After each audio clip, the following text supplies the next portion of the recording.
আচ্ছা, আপনি কি এখনও খুঁজে বেড়াচ্ছেন সঠিক পথের, যে পথে গেলে পরে আপনি একজন প্রফিটেবল ট্রেডার হতে পারেন এবং নিয়মিত প্রফিট ইনকাম করতে পারেন? তাহলে আপনি মোটামুটি একটি ঠিক ভিডিওতে এসেছেন। দেখুন, আপনাকে যদি ট্রেডিংয়ে সফল হতে হয়, তাহলে ধারাবাহিকভাবে যদি সফল হতে হয়, তাহলে কয়েকটি জিনিসকে কিন্তু আপনাকে লক্ষ্য করতে হবে। প্রথম নাম্বার, একজন ট্রেডার হতে গেলে পরে আপনার কি চাই?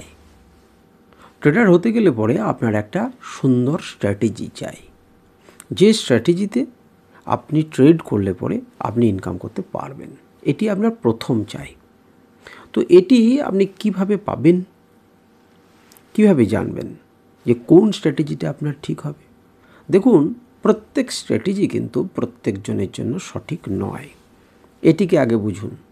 দেখবেন, আপনি যদি খোঁজ করেন তাহলে দেখবেন, ইউটিউবে যদি লক্ষ্য করেন তাহলে দেখবেন অনেক লোক আছে, অনেক ট্রেডার রয়েছেন যারা মুভিং অ্যাভারেজ দিয়ে কাজ করে, অনেক ট্রেডার রয়েছেন যারা RSI নিয়ে কাজ করেন, অনেক ট্রেডার রয়েছেন যারা MACD নিয়ে কাজ করেন, অনেক ট্রেডার রয়েছেন। অর্থাৎ আমি কথার কথা বলছি যে বিভিন্নজন ট্রেডার বিভিন্নজন স্ট্র্যাটেজিতে কাজ করে তারা কিন্তু সফল হয়েছেন। এটা এখন প্রশ্ন হচ্ছে যে আপনার জন্য উপযুক্ত কোনটি হবে? আপনার জন্য উপযুক্ত হবে সেইটি যেটি আপনার সাইকোলজিতে ফিট করে। তাহলে প্রথম নাম্বার হচ্ছে, স্ট্র্যাটেজি সঠিক হওয়ার কথা নয়, আপনার সাইকোলজি অনুযায়ী উপযুক্ত একটি স্ট্র্যাটেজির আপনার প্রয়োজন আছে। আর সেটা সঠিকভাবে হয় না বলেই কিন্তু বেশিরভাগ ট্রেডাররা সফল হন না। আমি অনেক জায়গাতে দেখেছি যে স্ট্র্যাটেজি শেখানো হয়, কিন্তু স্ট্র্যাটেজি শেখালেই হবে না। আপনি কেমন ধরনের মানুষ, আপনি কোন ধরনের ট্রেড করতে স্বচ্ছন্দ, আপনার চরিত্র কেমন, আপনি কুইক ডিসিশন নিতে পারেন কি পারেন না, আপনার চিন্তাভাবনা কেমন, সেই অনুযায়ী আপনাকে একটা স্ট্র্যাটেজি দেওয়া উচিত, যে স্ট্র্যাটেজিটা আপনি সফল হবেন বা সফল হবার চান্স বা প্রবাবিলিটি বাড়বে। সুতরাং আপনি যদি এখনও পথ খুঁজছেন, তাহলে আপনি এটাকে অনুভব করার চেষ্টা করুন যে আপনার সাইকোলজি কী, এবং সেই অনুযায়ী আপনি একটি স্ট্র্যাটেজিকে ঠিক করুন। জিনিসটা কিন্তু খুব শক্ত কাজ, জিনিসটা কিন্তু খুব সোজা কাজ নয়। যে কোনো স্ট্র্যাটেজিতে যদি আপনার মনে হয় যে মুভিং অ্যাভারেজ আমার খুব ভালো লাগছে এবং আমি করতে পারছি, তাহলে তাই করুন। আর যদি তাই করেই থাকেন তাহলে আপনি সফলই হচ্ছেন। দ্বিতীয় নাম্বার হচ্ছে, আপনাকে ডিসিপ্লিন মেনটেন করতে হবে, নিয়মানুবর্তিতা, যার বাংলা দাঁড়ায়। তো এই ডিসিপ্লিন মানেটা কি? এই ডিসিপ্লিন মানে হচ্ছে, আপনি মনে মনে স্থির করলেন যে আজকে বা কোনো দিন আমি 5টির বেশি ট্রেড নেব না। ওকে, ফাইন। আপনাকে যদি ব্রহ্মা বিষ্ণু মহেশ্বর এসব বলে, তাহলে আপনি কিন্তু 5টির বেশি ট্রেড নেবেন না। আপনি ঠিক করলেন যে আমি দুপুর 11টার পরে আর কোনো ট্রেড নেব না, আপনি নিলেন না। আপনি ঠিক করলেন যে 5,000 টাকা প্রফিট ইনকাম করতে পারলে, আপনার যে ক্যাপিটাল আছে সেটা নিশ্চয়ই 5,000 টাকা নয়, মানে 5,000 নয়, একটি রিয়েলিস্টিক আপনি রিটার্নের সাপেক্ষে একটি নির্দিষ্ট পরিমাণ টাকা ঠিক করলেন যে আমি আমার ক্যাপিটালের 2% যখন ইনকাম করে ফেলবো, আজকের জন্য আমি ট্রেড বন্ধ করে দেবো, আর কোনোভাবেই আমি ট্রেড করব না। মার্কেটকে আমি দেখতে পারি কিন্তু ট্রেড করব না। ট্রেড করার যদি খুব ইচ্ছা হয়ে যায়, জেগে যায়, তাহলে আমি কম্পিউটারটি বন্ধ করব এবং চলে যাব।